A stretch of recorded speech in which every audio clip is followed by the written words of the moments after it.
عسلامة حبيباتي، إن شاء الله تكونوا بخير يا ربي. اليوم رجعت لكم بوصفة بنينة وسهلة برشا برشا، صحية 100% للكبار والصغار. شوربة مفورة بالخضر طعم 66 كيف. خديت الخضرة متاعي، سيبني خو كلافس معدنوس، قصيت من جويدين، سفنيرة جويدة، شطر بصلة جويدة. حطيت شوية ثوم، حمص، مغرفتين كبار طماطم، وشطر مغرفة هريسة عربي، الفاح متاعي فلفل زينة، ملح، فلفل الكحل، كركم، تابل وكروية، وفنجان زيت. وخلطتهم مليح مليح، وزدتهم سامحوني الشوربة، حطيت باكو شوربة، رطل شوربة، لسان عصفور، وخلطتهم مليح مليح. تحب تخلطوا بيديكم، تحبوا بالمغرفة كيما تحبوا نتوما.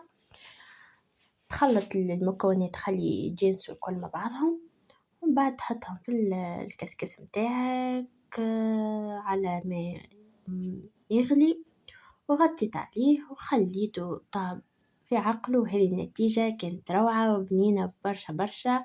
وقريتك 3 قردة فلفل، وإن شاء الله تعجبكم. باي باي.